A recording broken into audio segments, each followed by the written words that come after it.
Watch Akee on Ribi Television this and every Saturday at 4:30 p.m. Akee Noni Ule Ubali.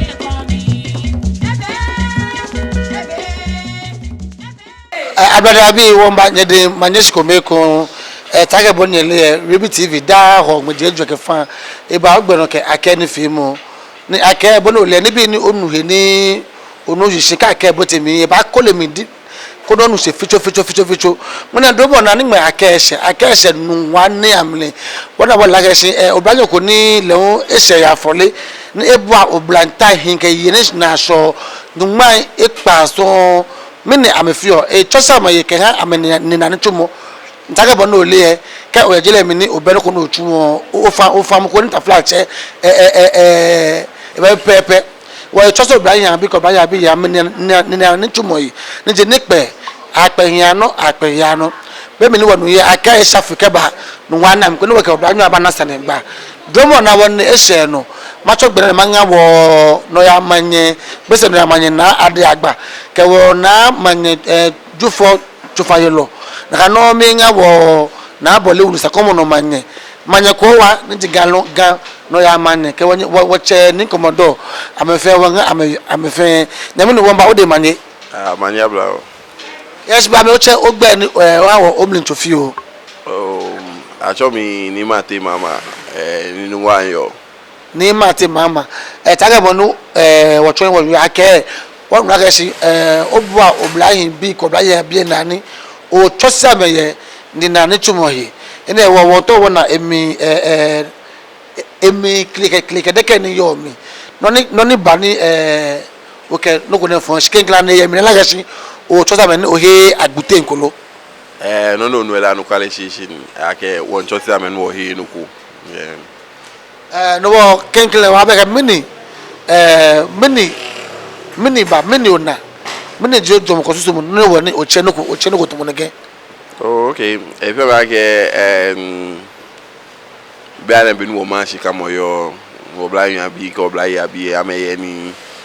ona no na me fio be pio bana na nyenya nyeme na nye basa no e bala ke o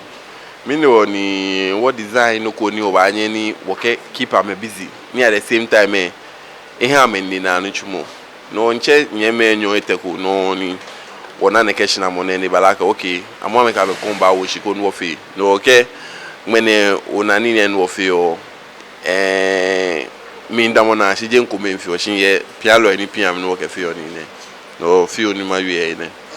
oya pialo ni piabo tamo pialo tamo enaga ka o ka no ko ka fo yin na pialo tamo me wa mbajanche me alo bo kana gbo no pa ni yo ma se ko bi ni piabo ke ha o no ko ne majanche me nyo eten oko ni ma cha megbe o fa na cha megbe ni bote pele jale sane Nungua blanta manche ni bote ko fi frankwa leun e kon ye nshi ni o fi oni ne ye ke nyeme ku me ni wole ke nyeme ku me ni wole si o me se ne ko ne ke wo kwe obi amai fasa ni o be se te fi oten o na de kan o tosu o chomo fe mo bona afo bona akpo ke bona chala ona ke jele mi mo fe mo ke ni mo ko yele no ko ni ibanye ni efe se ni e chomo mo ko ye ni ele ni ensin ibanye efe ne no ibanye chomo no mo fe mo ke do mo ni ke ni no ke ona ni ne kan efe bu na pe efe ma ke me feel like ko le no no fio ameba libi ke batagbe ke dabi shin we class ete ni di first ke second ke third ne ke class ne fe mo na 2 hours pe no ke cho ameni ni je be ka manu shin ajela be me sister ni me nu me pa ajela be me tu group ete lebi shani pe kinja be ojo ke le bi ba no shani bi ba lo te otuo gbeyete o va ne telephone ojimi no lebi ke bata 3 o'clock mi di enje ni chumo ni yo no ni ichu keke ka sha 3:30 wo ka me start no 3:30 ba me pa 5:30 bi a me pa 7:30 bi e pa 9:30 no to mo bono to yo se bo ni to yin onu to no chu ani ne kan ko ne e affect onu chumo ye eni gbeko no ton ma chonye ton beni chonye yue afole shan ko be ni o ba shan ni esa onu ko e shi ni wo call for na ko ba fi no wo fi o wo manager no wani ni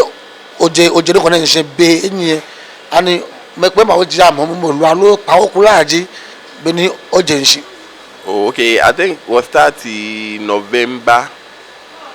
last year. We start November last year, and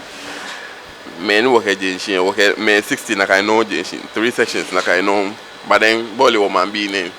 along the line, me never akpa with no reason. No agency poe, tombe ni chonye, onupa eko me pianwo, tomo ni opele neke. Ni watchele ni baby e promise be can be ake o ame scissors ke tape measure ke ni be ba he ame no lele un e he na kan ni be hashka na ke na kan ni be fe ame ni ame bon kase mo shi mene ba ke o mi ya school e wona de kan mi fe ne ke wona de kan no wo gbe no me o fe le shige mi o fe le 1 month shi wo gbe 1 month na ba la ke okay onupa e ko me ma ya che me ko me che wona ko wi ake o ke ba hie wo pam mi fi wo ame no ke o wo kotoku emi wale be mi na kan wo ba feel like 3 months say ha me no be 3 months ni wo feel like this time around no old members say the second and third class e come because one turn am na 3 months e ko can you entrance give me if your first class wo be kem abami enyo je tem mi ma me sane be ne onye olibo na po to men mo san tale nwe kishpon sipa be se ni obono ko na fe ma ni ona any challenges ko me yemi lo. Oh, challenge sele pi bole ake bi ma design ni chumole challenges pi ba mbare wo kwe challenges ni ba overcome wo shin wo try ake wo ba overcome na kan challenges yo eba shin wo bo modern wo sa na kan challenges na ba wo ni me ra no lele ta mo bo na iwe kejo baje class o ma na ba ya be ko ma ke no je tan to pe shamen pe capacity me pe ni ka yin pe ya tale ke ni bi an kwale ma bere si ni pe ni ya no asusu ajo ke jo mi aka fatai I multiply at times so wani meni me penete school pe ori o ke nko na mi na lo o ba ne no ma wi ja ke woni fe mo ne wo use blow for cafe wo use o den che because je si pa mo chon akeke o nto ni o chon ko ni ne ya jogba o ba use the local dialect ni enu oshishin ni je wo man we mo bona fe ni fe men enu jogba e wo woni fe mo ne wo use organ ke chon ameni because gan wo yo wo use organ ke chon ameni yo no what am go vi mo ma bere si be mi ni to mo no che onu pa ni piano nurse amegbe ne ana metemo ko ba e ba sla ina ake no na me ka me wale wo mi me am nchu alo am nchu oh okay fe me ake ekume onukwa ni ken bola ake maja cheme am busy shi social media ejeme ni wo post or day to day update wo amena ni bi ni ya no ke ye ni fe mo mi wo amede nche amenye so no no fi no nda na metwa okon no ake won fe ni papa yo si ma bere si ani bi anenwe yele ke bo amku ye ni o ba need ke ha more support ke ha kwele honest badge ni baba mi lo na gbere won mi ni yo bi an me beji be ni o ba graduate mi no he new badges can start new session. Oh, okay for many you be any shiku one emergency ko keje na kan ko shiku nyono wa beti mi di me shiku ba pay graduation ba one emergency ko 1 month ko ni chumo ko yo o the class FU ni bia ne wo ba extend it by 1 month no probably by ending of June or ba gbe training and wa pay graduation ni agbene challenge say le fa ke non of your caution ya folie onye no fe non di enyo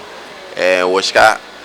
futureda ni wodenche ni efiotomo bokagbe na na efio go woshika chuone ke ni chumone no wakpa mambi fai ke ambanya me ya me boawo amechi wo ise ekufen ko na ba wo ba sawa yen because ni no fio ya bi efa wo hepa dane wo he bobbing case wo he ne ona na me fi shishinjele one ameni chi wako chon e wo fort bibi ba ni sani afi ni kefe na kan ni body and chair on ya no ba no can fear gbala mommy she ke wona onu pa e ko mani o an ba ko ni fe mo no family no na me pia wo alo a me ko ba cha ya po ni wo fe e ba ngo wona wa because non wo ke fon yin je ni won fe mene ni wo pa wo she want to ni fe no ko ni ji no bi e ba ni na wo ke skill training member e ba ha man bi e fe ni je nu wa pe of your oje machine oje osu la teshite manungwa no ba nyo banungwa de ni kase moni je game unpe de tonton ke nko ko game pe ko mo femu ewo je game unpe ko foju emu ake on to kase ko meto ele be ye habo yo be gadan be bi ke wonyeme ni yo man sefen take boni wonyeme nu Nii Martey ye egbe keje obakwe school tro me wora she bi ye fe mo aye busy na tun ye na me ne ba first batch na break ni me kume ya ta me dan mo she ko machine ko me e ko ni ame engineer e fite freeze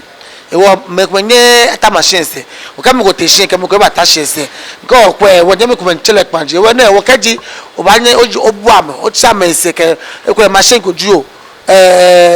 ngla fi o ko ju bo na fe ni amanu chubo na me ke fa me ya ga me wa ga dan me na ya yin ko ni enye e ya no nyame nu kan kesi ni ko e man se ne to ni ewa walo e cho se ke no ko ne me yi boy no ba nye e twaketo na fe ni aso no. Okay. What telephone you boy enyo ko me di 0244 494676 ke mama chele ko 0244 494676 ke 020 988 2426 020 988 2426 abia yin man basa ni we shalom ke tramo e ya be minsan e se afu bo mo le ko no chairman se ko no wa me bona fe ni chumo ni am ke fam yenye ya no ke me bete mi ye won ke won nyame ko ni school bi e ko ba na sande gba ko na ke no ni wo nyame ayu lele ni ke ke ba ko ke be nyame yo me body ma ni tete te yo te fana yo wa mina ga shi okay ne bin chele machine shi o pe yes ba mi ni o ko ye ba udomo school ne mi be nye ne o fane mi ba domo school ne o chiete o fane 3 weeks fane 3 weeks ba no o bo ne bi chele mo mo we be je o ye da lo mi ni o fane ba mi ji no ko ni chonle ke fame here ke sani ba no je tense when you work patale ke amoko no work per skirt can clean work per top long no one per flat panel one per slit no ji line ni fe bia na ni nke wo mi no ji no ni wo hie mi ne no wa shene ta o floor no ko mo no chela gba mi ko no ko e be wo nyame yo ka o che to pene ne e ba ne enya e pe no ko wo e pe slit no ni e fi o ne na ka no ka ji o cho ba le wo mo ko nta e ko no le wo e machine e wo so mi na ka no nyame bo te o yo ten o fa ni yo jugba do wona me na ga bo o wo pa fa no do yin ketron camera ko ni camera asha wona no ni mi ni potent no fi o mi pe atale wo pa atale fa bo no o ba mi ne how many months how many weeks ne 2 months o yo 2 months o bi ana o ni opo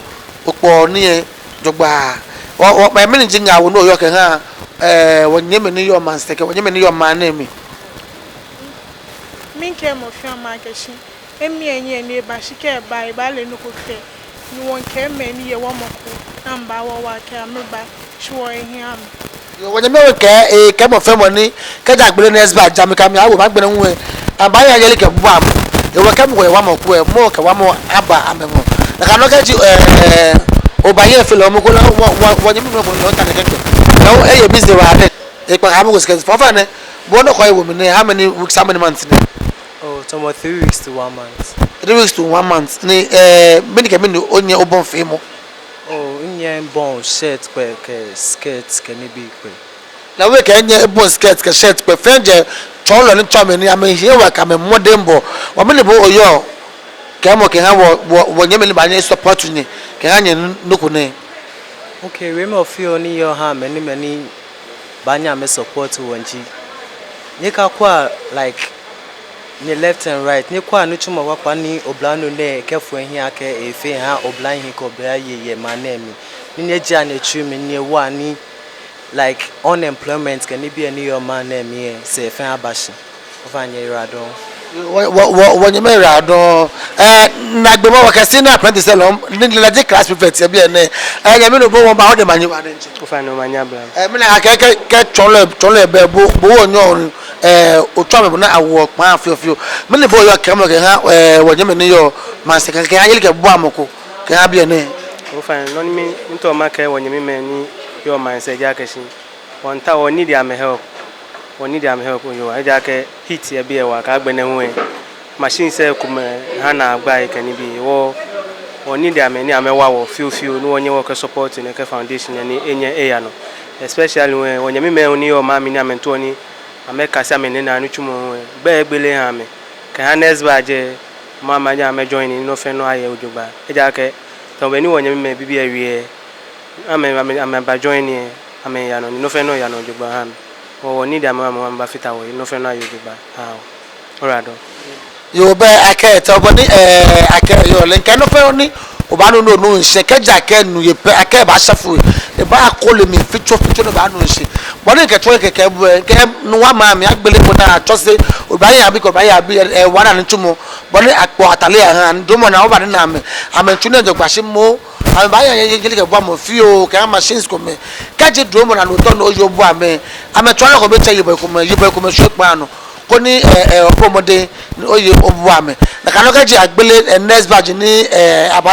abaya no koni no opomode koni obi abano okraba wo mi wo je me ko ni ji lawo ebomode wa la kele ji ye fe ame class prefect lawo ebomode wa nyem bo mbode manje manya blau me le bo yo kemo ye ne ke initiative ne oh no ni yo kemo ji like ewa wo chomo na chon wo ewa wo but me make any ba in the be na for ni free hand always saying you so pattern but I wasn't perfect only but at least ewa me nyen po ni nyen wa me hu ni me ni no ni ahihye na menya me po ni wo be no nyo po atale onyo po pioto onyo po no fe no no obono ba na many months how many weeks ne oh in not more 3 to 4 months 3 to 4 months be na o tuni jogba na oh fine yo be ka se kwa ga na mo bi ba ka se no na atro be na no kwale tro do no wa manye na mai na abaye ebua je amepe shike maja no pa maja chama fe ni yo ni amba no wo he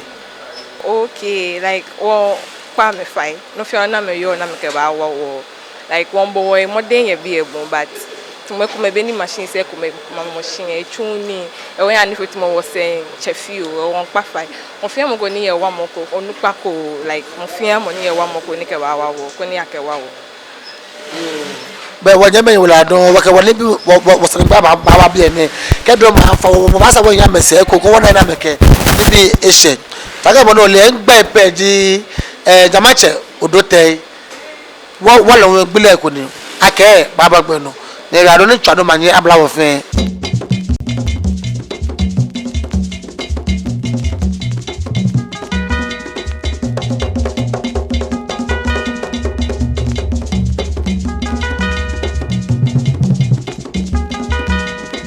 Watch Akee on Ribi Television this and every Saturday at 4:30 p.m. Akee, Noni Ule Ubali.